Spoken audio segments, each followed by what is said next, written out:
안녕하세요. 반갑습니다. 추석 연휴 잘 보내고 계세요? 네. 주말 및 공휴일이 겹쳐서 다른 추석 때보다는 훨씬 더 긴 연휴를 보내고 있습니다.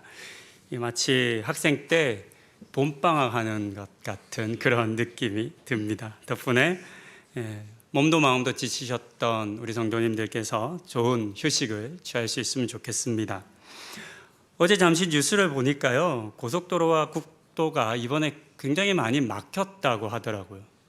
실제 저희 형님도 어제 이제 내려가셨는데 부산으로 많이 고생했다는 얘기를 들었습니다. 그뿐 아니라 아침에 우리 장로님들하고도 얘기 나눴는데 완도 가시는데 11시간 걸렸다고 굉장히 많이 차가 막히는 것 같습니다. 지금 또 잠시 1부 끝나고 검색을 좀 해봤어요. 2부 들어오기 전에 검색했더니 지금 더 막힌대요. 먼 길 오가면 이렇게 명절 맞아서 오가면 불편합니다. 차도 엄청 막히고요. 사실 명절에 더 힘든 건 경제적으로 지출이 너무 커요. 저희는 조카들이 많거든요. 근데 조카들은 명절 때 꼭 와요. 저희가 온 애들만 용돈을 주려고 하거든요. 형제들마다 각출을 다 이제 정해서 하는데 각 가정당 27만 원씩, 아이들한테만 줄 용돈 3만 원씩 책정했다 그러시더라고요. 아이들은 너무 기쁘지만 어른들은 너무 힘든 그런 명절이기도 합니다. 그런데 그럼에도 불구하고 우리는 차가 막혀서 10시간이 넘게 운전을 해야 하는 그 길을 달려갑니다. 고향을 향해, 부모님을 향해, 형제들을 향해, 사랑하는 사람들을 향해 갑니다. 왜 이런 고생을 마다하지 않는 걸까요? 그만큼 우리가 사랑하는 이들을 만나는 그 일이 너무나 행복하고 가치 있는 일이기 때문이라 생각합니다. 갈 데가 있고 나를 기다리는 사람이 있다는 건 참 행복한 일입니다. 요즘 여행을 참 많이 가십니다. 이번 이 추석 명절에 여행 가신 분들도 꽤 많으십니다. 우리 교회도 꽤 많으세요. 여행 참 좋은 것 같아요. 기분도 환기시키고 일상에 지쳤는데 여행 다녀오면 새 힘도 생기는 것 같습니다. 하지만 아무리 여행이 좋아도 영원히 여행만 하기를 원하는 사람은 세상에 없습니다. 여행을 해보니까 이렇더라고요. 처음에 어디 호텔이나 콘도 같은 데 가면 문 열고 들어가면 너무 좋아요. 그렇죠? 집에 문 열고 들어가면 청소할 것, 지저분한 거, 옷, 빨래 등등 하나도 정리정돈이 안 돼 있는데 여행 가면 너무 깔끔하잖아요. 분명 우리 집보다 좁은데 훨씬 더 깔끔하잖아요. 너무 좋다고 그렇게 이야기합니다. 하지만 하루, 이틀, 3일 지나고 나면 자연스럽게 이런 말이 나옵니다. 빨리 집에 가자. 그리고 여행을 마치고 집에 들어가서 소파에 탁 기대면 이런 말이 절로 나옵니다. 집이 제일 편해. 우리는 늘 이런 말을 하면서 여행을 갔다 옵니다. 왜 그러면 여행이 행복하고 좋은 것일까요? 돌아올 집이 있기 때문입니다. 집이 없는 여행은 여행이 아닙니다. 그것은 방랑입니다. 오늘 함께 읽었던 요한복음 1장은 예수 그리스도께서 이 땅에 오신 그 사건에 대한 의미를 우리에게 전해줍니다. 그리고 1장 12절은 예수 그리스도를 알아보지 못한 그 사람들과 달리 예수 그리스도를 알아보고 영접한 사람들에게 주어지는 하나의 권세에 대한 이야기를 들려줍니다. 그것은 하나님의 자녀가 되는 권세입니다. 우리가 예수를 영접하면, 우리가 그 이름을 믿으면 하나님의 자녀가 되는 권세를 주시겠다 약속하셨습니다. 이 권세가 무엇인지에 대해서 우리는 오늘 한번 생각해 보려 합니다. 여러 많은 측면에서 이 권세에 대해서 생각해 볼 수 있겠지만 오늘은 우리가 이 추석이라는 명절을 맞아 부모님을 찾아가고 고향을 찾아가고 사랑하는 사람들, 나를 기다리는 사람들을 찾아가는 그 의미와 함께 묶어서 이 본문을 우리가 받는 권세가 무엇인지를 함께 생각해 보려 합니다. 본문에 사용된 권세라고 하는 단어는 긍정적인 의미보다는 조금은 부정적인 의미로 더 많이 쓰여지고 있습니다. 나는 새도 떨어뜨릴 권세를 가졌다라는 말을 예전에 참 많이 썼었습니다. 또 권세를 부리다 등과 같은 표현이 일종의 관용구처럼 쓰입니다. 사전을 찾아보면 가진 힘을 통해 사람을 임의적으로 부리는 것이라고 되어 있습니다. 원래는 부정적인 의미는 아니었겠지만 우리가 실제 사용할 때는 긍정적인 상황보다는 부정적인 상황에서 훨씬 더 많이 사용했기 때문에 알게 모르게 부정적인 의미가 포함된 단어이기도 합니다. 우리가 누군가를 향해서 저 사람 권세 부리고 있네 이렇게 얘기하면 절대 좋은 의미로 말하지는 아마 않을 겁니다. 본문의 권세라고 번역된 헬라어 엑수시아는 이 권세 외에도 권리, 권위, 권한 등으로도 다른 성경 본문에서 번역된 단어입니다. 그러니까 이 단어가 굉장히 많이 쓰였는데 한 단어면 같은 단어로 계속 번역하면 되는데 그렇지 않은 겁니다. 오늘 저희가 읽은 이 우리말 개역 개정판 성경에는 권세라고 하는 단어로 쓰여졌지만 다른 본문에서는 또 다르게 사용되었습니다. 영어 성경에서는 이 단어, 이 본문을 번역할 때 권세나 권위라고 번역하지 않고 그 단어를 쓰지 않고 권리라고 번역을 합니다. 이 본문이 말하는 의미는 권세에 더 가까울까요? 아니면 권리에 더 가까울까요? 우리가 권세라는 단어 대신에 이 요한복음의 단어를 권리로 한번 바꿔보겠습니다. 그러면 예수를 영접하면 예수님을 믿으면 하나님의 자녀가 되는 권리를 준다라고 이해할 수 있겠습니다. 권세는 힘을, 세력을 가지고 그것을 사용한다는 의미가 강하다면 권리는 무엇인가를 주장하거나 무엇인가를 요구할 수 있다라고 하는 의미가 더 강합니다. 이런 권리가 가진 단어의 의미로 오늘 이 본문을 우리 누가복음 15장에 기록된 탕자의 비유 속 이야기와 함께 묶어서 생각해 봅니다. 누가복음 15장에 기록된 탕자 이야기는 너무나 잘 아시는 본문이겠습니다. 교회에서 굉장히 많이 회자되고 또 설교되어지는 본문입니다. 하나님의 자녀가 되어서 주장할 수 있는 권리가 이 탕자 비유 속에 저는 들어있다 생각을 했습니다. 첫 번째, 하나님의 자녀가 가진 권리는 상속의 권리입니다. 자녀됨은 상속과 직접적인 연관을 가집니다. 자녀가 되는 순간 상속권을 얻기 때문입니다. 누가복음 15장 12절에서 이 둘째 아들은 아버지에게 이렇게 말합니다. 아버지, 재산 중에서 내게 돌아올 분깃을 내게 주소서. 자신의 몫의 재산이 이미 있다는 것, 그것을 가질 권리가 있다라고 지금 둘째 아들이 주장하고 있습니다. 물론 아버지의 생전에 살아계실 때 이 권리를 주장하는 것에 대해서 당시의 사회가 쉽게 받아들이지는 않았을 겁니다. 지금도 마찬가지입니다. 그래서 이 아들은 나쁜 아들의 표본이 됩니다. 성경 어디에도 탕자라는 표현이 없습니다. 그렇죠? 상속 달라 그래서 집 나가서 탕진하고 돌아온 아들은 있지 탕자라고 하는 표현은 없습니다. 근데 우리가 그렇게 부릅니다. 왜냐하면 우리가 생각할 때 정말 나쁜 놈이잖아요. 부모가 애써 번 돈을 들고 나가서 싹 다 쓰고 뭐 잘났다고 기어 들어와. 그렇죠? 그래서 나쁜 아들이 되는 겁니다. 저는 이 탕자 비유를 이해할 때 항상 생각하는 내용이 있습니다. 그것은 우리가 이 탕자 이 둘째 아들을 굉장히 이상한 아들로 보통 생각하거든요.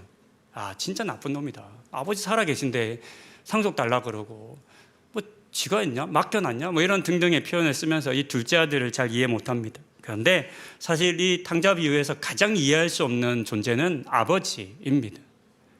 그 유산을 줄 이유가 없거든요.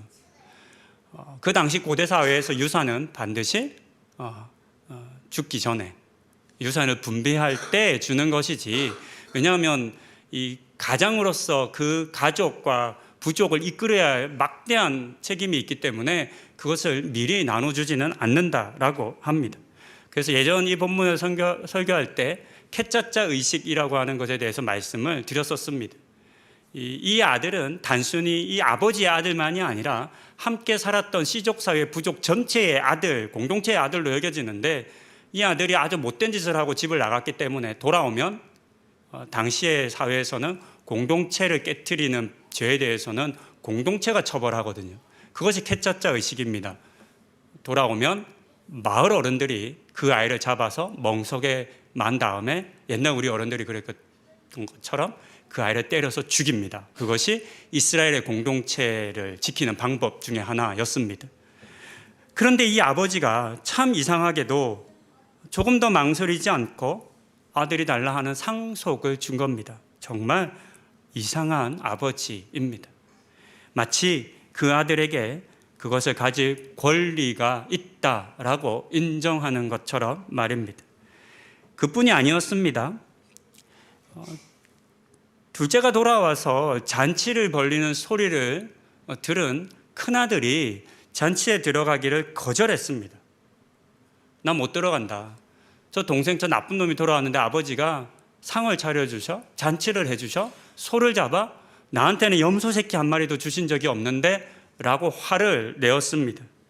그렇게 화를 내는 큰아들을 데려가기 위해서 이 잔치의 주인인 아버지가 자리를 떠나 잔치집에서 나와서 집에 들어가지 않고 있는 큰아들을 데리러 나옵니다. 데리러 나와서 데려가려고 합니다. 그런 의미에서 보면 이 전체 비유, 이 비유는 두 아들이 사실 다 같은 아들이죠. 그래서 큰아들이 보통 잔치가 있지만 들어오지 않는 바리새인과 유대 종교 지도자들을 비유하는 것으로 알려져 있습니다.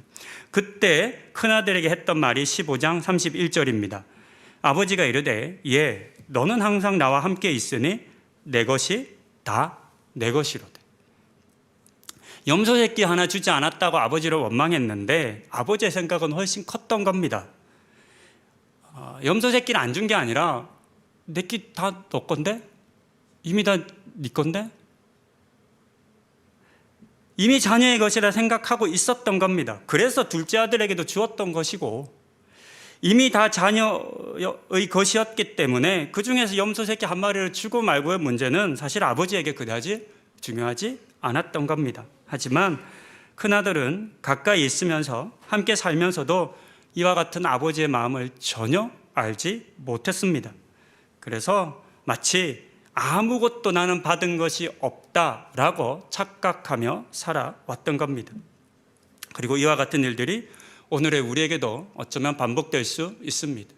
우리가 예수 그리스도를 영접하고 믿음으로 고백할 때 우리에게 요한복음의 말씀은 자녀가 되는 권세를 주신다라고 약속하셨습니다. 자녀가 되는 권리를 주신다고 약속하셨습니다. 이미 우리는 그러면 그 권리를 받은 것이 될 겁니다. 가진 것이 될 겁니다. 나중에 죽어서 천국 가서 받는 것이 아닙니다. 이미 우리에게 상속자의 권리를 주셨다라고 하는 사실을 여러분들 기억하시기 바랍니다. 그런 의미에서 우리가 구하고 찾고 기도하는 것, 바라는 것의 의미를 또 해석할 수 있겠습니다. 이미 우리의 것이기에 우리가 바르고 합당하게 쓰기를 원할 때, 필요할 때 아버지께 구하면 이미 우리에게 모든 것을 상속해 주신 아버지께서 그것을 주시지 않을 리가 없을 것입니다. 성경의 다른 본문이 상속에 대해서 어떤 말씀을 하는지도 한번 찾아보았습니다. 로마서 8장 17절입니다. 자녀이면 또한 상속자, 곧 하나님의 상속자요 그리스도와 함께한 상속자니 우리가 그와 함께 영광을 받기 위하여 고난도 함께 받아야 할 것이니라. 상속의 매우 중요한 의미를 로마서 8장 17절은 알려줍니다. 우리는 상속받는다라고 하면 항상 좋은 쪽만 생각합니다. 상속, 그래 얼마 받았어. 근데요 주변에 보니까요 빚을 상속받는 분들도 계시더라고요. 물론 한정상속이라 그래서 법적으로 그것을 피해갈 수 있지만 그러나 모든 자녀들이 그것을 선택하지는 않습니다. 나를 양육하기 위해서 부모님이 지신 빚을 자녀가 갚는 것이 마땅하다 이야기하며 그 빚을 상속하여서 갚아가는 그런 자녀들도 있습니다. 마치 그 이야기를 하는 것 같습니다. 우리가 하나님의 상속자가 되어서 하나님의 은혜와 하나님이 주시는 좋은 것들만 받는 것이 아니라 예수님과 함께한 상속자니 예수님이 받으셨던 고난 또한 우리가 함께 상속받아야 함을 로마서 8장 17절은 들려줍니다. 디도서 3장 7절입니다. 우리로 그의 은혜를 힘입어 의롭다 하심을 얻어 영생의 소망을 따라 상속자가 되게 하려 하십니다. 에베소서 3장 6절입니다. 이는 이방인들이 복음으로 말미암아 그리스도 예수 안에서 함께 상속자가 되고 함께 지체가 되고 함께 약속에 참여하는 자가 됩니다. 유대인들은 이방인들에게는 구원이 없다 말해왔었습니다. 유대인들은 하나님의 구원을 받을 수 없다 했습니다. 하지만 그렇지 않음을 이 본문이 들려줍니다. 하나님께서는 모든 백성들을 상속자로 삼아 주십니다. 우리는 상속의 권리가 단순히 재물과 물질과 돈만을 의미하는 것이 아니라는 사실을 기억해야 합니다. 우리가 받은 상속은 아버지의 일이며 아버지의 정신이며 철학을 공유하고 또 그것을 이 땅에 실현하는 것이겠습니다.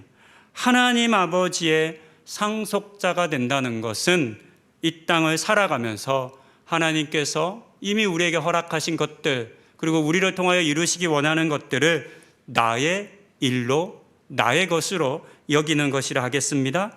그렇기에 이 자리에 계신 우리 모든 성도님들께서 하나님께서 여러분에게 상속하시는 그 모든 것들을 즐거이 받는 분들 다 되시기를 권면드립니다. 두 번째 자녀의 권리는 다시 돌아갈 권리입니다. 누가복음 15장 20절은 이렇게 기록합니다. 이에 일어나서 아버지께로 돌아가니라. 아직도 거리가 먼데 아버지가 그를 보고 측은히 여겨 달려가 목을 안고 입을 맞추니.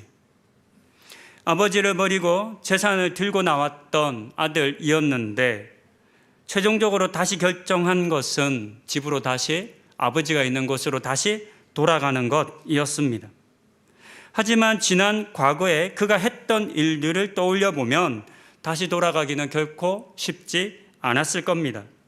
부모님 얼굴 보기가 부끄럽고 너무나 죄송스러워서 차마 용기를 내지 못했을 수도 있었겠습니다. 세상의 부모들 중에는 이런 망나니 같은 자녀를 다시 받아주지 않는 경우도 있습니다. 자녀들과 부모 사이에 좋기만 하면 너무 좋겠지만 사실 그러지 못한 분들이 많으십니다. 다시는 찾아오지 마, 얼굴 보는 것도 싫어 라고 자녀들에게 폭언을 서슴지 않는 부모님들도 계십니다. 그만큼 상처가 컸기 때문일 겁니다. 하지만 누가복음 15장에서는 우리는 전혀 다른 아버지를, 부모님을 만납니다. 이 아버지는 거지가 다 되어 돌아온 아들을 모른 채 하지 않으셨습니다. 끌어안아주고 또 입을 맞추어 주었습니다. 이 아버지가 왜 이렇게 할 수 있었는가? 본문을 보면 아직 거리가 먼데 뛰어갔다라고 성경은 기록합니다. 우리식의 표현으로 하면 버선발로 뛰어갔다, 이런 표현 좀 될 것 같습니다. 우리는 이 아버지의 모습을 통해서 집 나간 아들이, 집 나간 자녀가 다시 돌아오는 것을 오매불만 기다렸던 아버지의 모습을 발견할 수 있습니다. 그렇습니다. 아버지는 다시 돌아오는 것을 기다리고 있었습니다. 그것이 아버지가 간절히 원하고 바라는 것이었습니다. 구약 성경의 처음부터 끝까지 일관되게 반복되는 핵심적인 내용 중 하나는 다시 돌아오라는 메시지입니다. 성경은 곳곳에 다시 돌아오기를 바라는 하나님의 마음을 기록하여 우리에게 들려줍니다. 이사야서 44장 22절입니다. 내가 내 허물을 빽빽한 구름같이 내 죄를 안개같이 없이 하였으니 너는 내게로 돌아오라. 내가 너를 구속하였음이니라. 이사야서 55장 7절입니다. 악인은 그의 길을, 불의한 자는 그의 생각을 버리고 여호와께로 돌아오라. 그리하면 그가 긍휼히 여기시리라. 우리 하나님께로 돌아오라. 그가 너그럽게 용서하시리라. 예레미야서 3장 12절입니다. 너는 가서 북을 향하여 이 말씀을 선포하여 이르라. 여호와께서 이르시되 배역한 이스라엘아 돌아오라. 나의 노한 얼굴을 너에게로 향하지 아니하리라. 너는 긍휼이 있는 자라. 노를 한없이 품지 아니하느니라. 여호와의 말씀이니라. 이외에도 수많은 성경의 본문이 다시 돌아오기를 바라시는 하나님의 마음을 우리에게 들려줍니다. 이와 같은 간절함이 우리에게 주신 자녀됨의 권리 속에 담겨 있습니다.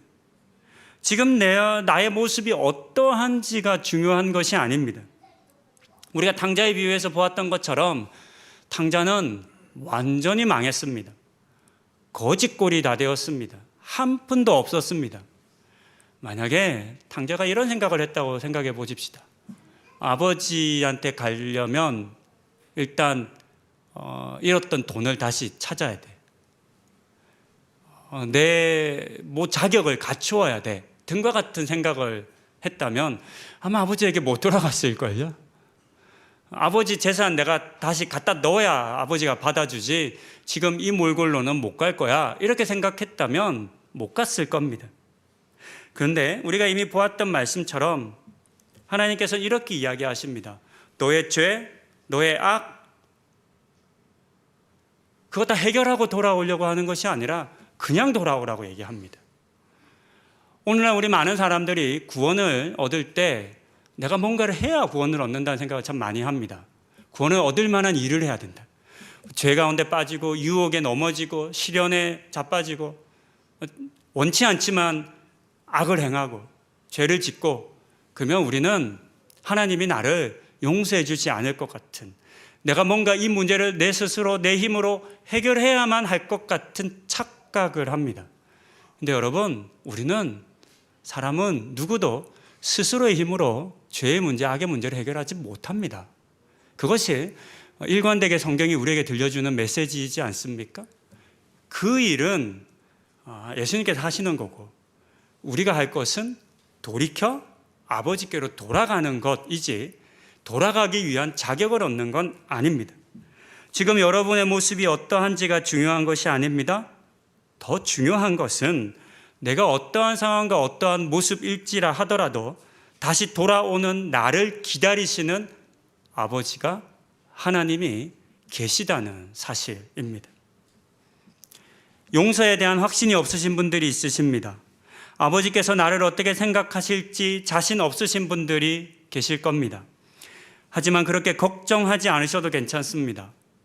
탕자 비유 속 이야기에서 이 탕자를 기다리셨던 우리 하나님 아버지께서 동일하게 오늘 저와 여러분들을 기다리고 계시기 때문입니다. 예수의 이름을 믿음으로 하나님의 자녀가 되신 모든 분들은 이처럼 하나님 아버지께로 다시 돌아갈 수 있는 권리도 이미 얻으셨다는 사실을 꼭 기억하시기 바랍니다. 마지막 세 번째 자녀됨의 권리는 아버지라 부를 권리입니다. 범죄한 우리 생각에는 다시 하나님을 아버지라 부를 수 없을 것처럼 여겨집니다. 그래서 자신이 없는 겁니다. 탕자도 그렇게 생각했습니다. 그래서 아버지께 해야 할 말을 연습하기까지 했습니다. 누가복음 15장 18절과 21절에 두 번 반복해서 기록된 내용이 있는데요. 21절을 읽습니다. 아들이 이르되 아버지, 내가 하늘과 아버지께 죄를 지었사오니 지금부터는 아버지의 아들이라 일컬음을 감당하지 못하겠나이다. 탕자는 집을 나갈 때는 분명 아들이었습니다. 그러나 다시 돌아올 때는 스스로를 무엇이라 생각해야 된다고 그 마음 가운데 생각을 했냐면 아들은 나는 이제 못 되겠구나. 그러니까 나는 종으로 와야 되는구나. 이런 생각을 합니다. 아버지에 대해서도 마찬가지였을 겁니다. 나갈 때는 아버지였지만 돌아올 때는 주인이 되어 있을 아버지를 생각했습니다. 이것이 죄인들의 마음이고 탕자의 마음입니다. 우리의 마음입니다. 죄지면 하나님 얼굴 못 봅니다. 죄지면, 부끄러우면, 악을 행하면, 수치스러우면 아버지 이름 못 부릅니다. 연휴가 시작되는 목요일 날 아침쯤이었던 것 같아요. 제 둘째는 초등학교 1학년입니다. 아직 애기입니다. 아직 애기. 어려요. 오빠가 중3, 8년의 터울차가 있습니다. 둘째 서윤이가 하루에 가장 많이 하는 말이 뭔지 아시겠어요? 한번 맞춰보세요. 둘째 서윤이가 가장 많이 하는 말, 아빠입니다. 감사하죠. 딸이 아빠 좋아하는데 얼마나 감사해요. 근데요, 제가 서윤아, 하루에 너가 아빠를 몇 번 부르는지 한번 세봐야겠어. 막 이런 얘기를 했어요. 그러면서 제가 그래서 한 1000번은 부르는 것 같아, 너. 그렇게 얘기했어요. 그러니까 뭐 그건 아니라고 하더라고요. 그러면 100번보다는 많다고도 인정을 해요. 하루 종일 아빠를 불러요. 그러니까 뭐만 하면 아빠예요. 아빠 좋아해서 너무 감사해요. 근데요, 못된 짓 하고 혼날 일 하고 그래서 야단치면 아빠라고 부르질 않아요. 아이 키워보신 분들 다 아시죠? 죄지면, 부끄러우면, 뭔가 잘못한 게 있으면, 마음에 뭔가 막히는 게 있으면 아빠라고 이렇게 대상을 부르지를 못합니다. 이제 비슷한 내용이 창세기에 기록되어 있는데요. 가인이 하나님께 드리는 제사를 잘 드리지 못했을 때 그 낯을 들어 하나님을 바라보지 못하잖아요. 죄의 속성이거든요. 우리는 하나님을 아버지라 부르는 게 너무 쉬운 일 같지만 사실 그렇지 않습니다. 굉장히 어려운 일입니다.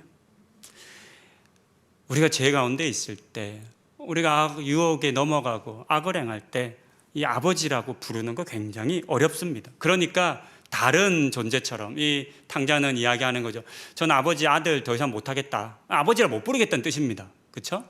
그러니까 이제는 저를 종처럼 여기십시오. 이제 저는 당신을 아버지가 아니라 주인으로 여기고 주인이라 부르겠습니다. 이런 생각을 했어요. 근데 이것은 탕자의 마음입니다. 아버지는 전혀 그렇지 않으셨죠. 아버지는 여전히 아버지로 계셨습니다. 범죄하고 떠난 자녀라 할지라도 그 자녀의 아버지 되심을 전혀 포기하지 않았습니다. 그래서 종으로 여겨달라라고 하는 이 아들의 부탁을 전혀 귀담아 듣지 않습니다.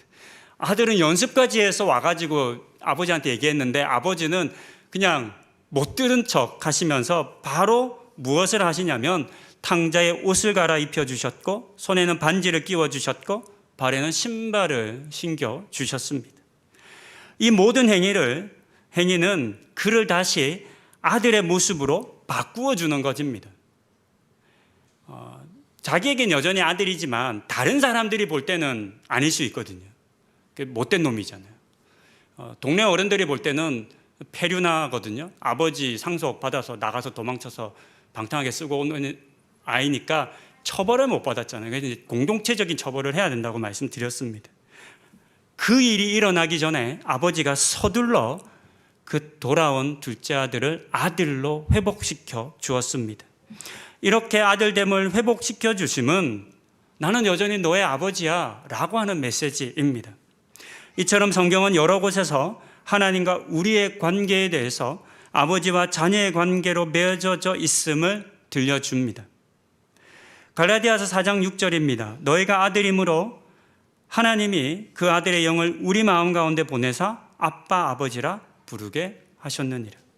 로마서 8장 15절입니다. 너희는 다시 무서워하는 종의 영을 받지 아니하고 양자의 영을 받았으므로 우리가 아빠 아버지라고 부르짖느니라. 이처럼 하나님께서는 자신을 아버지라고 부를 수 있는 권리를 이미 우리에게 주셨습니다. 이 권리를 우리는 누려야만 합니다. 비록 제가 우리를 유혹하고 그래서 범죄하게 되면 우리는 아버지를 아버지라 부를 용기가 생기지 않습니다. 주저합니다. 마치 나를 받아주시지 않을 것만 같은 나의 이 죄된 모습으로, 나의 부족한 모습으로는 그러면 안 될 것만 같은 두려움에 쌓이지만 그렇지 않습니다. 그때에도 우리 하나님께서는, 우리 아버지께서는 여전히 자신을 아버지로 불러주기를 원하십니다. 이 사실을 기억하시고 어떤 때라도 하나님을 아버지로 부르셔서 다가가시는 우리 성도님들 되시기를 바랍니다. 말씀을 정리합니다. 돌아갈 고향이나 집, 기다리는 부모님이나 형제, 친지들, 사랑하는 사람들이 있다는 것은 그 자체만으로도 너무나 행복하고 또 감사한 일입니다. 우리가 살아가며 누려야 할 다른 어떤 것보다 더 중요한 또 지킬 만한 소중한 것들이겠습니다. 먼저 여러분의 가정 가운데 여러분들의 부모님과 여러분의 자녀와 여러분들의 가까운 지인들과 이 관계를 맺으시기를 바랍니다. 명절에 가족 친지들 방문하지 못하시는 분들도 있는 것으로 알고 있습니다.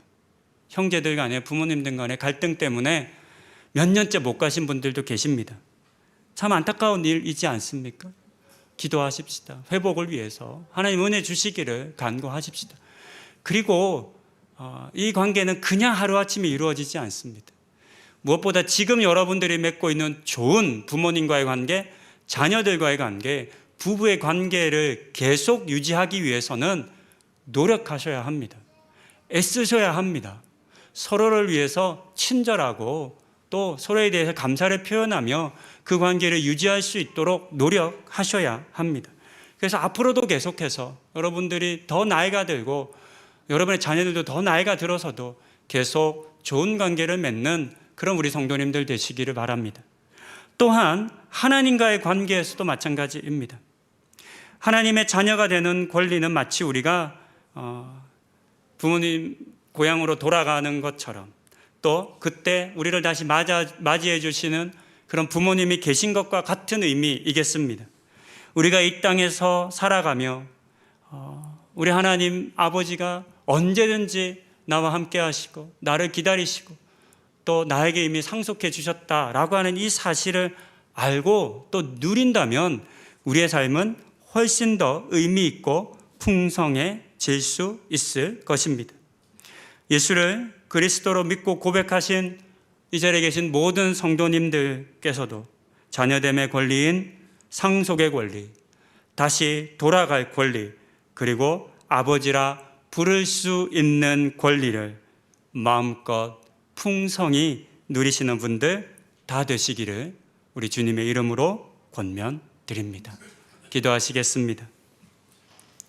명절을 맞아 고향도 가고 부모님도 뵙고 친지들과 형제들도 뵙는 그런 귀한 시간 주셔서 감사합니다. 이번에 함께하지 못했지만 여러 사정 때문에 못한 분들 다음 명절과 또 언젠가 꼭 이런 귀한 시간 가질 수 있도록 하나님 은혜 허락하여 주시옵소서. 또한 하나님 우리를 하나님과의 관계 속으로 인도해 주셔서 감사합니다. 우리가 예수를 그리스도로 고백할 때 자녀가 되는 권세를 가진다고 자녀의 권리를 가진다라고 약속해 주셨습니다. 상속의 권리, 다시 돌아갈 권리, 아버지라 부를 이 권리를 우리가 모두 누리게 하여 주시옵소서. 그래서 주님과 하나님과 영원히 깊은 사귐의 관계, 사랑의 관계 속에서 살아가는 우리 모든 성도님들 되는 은혜를 허락하여 주시옵소서. 예수님의 이름으로 기도드립니다. 아멘.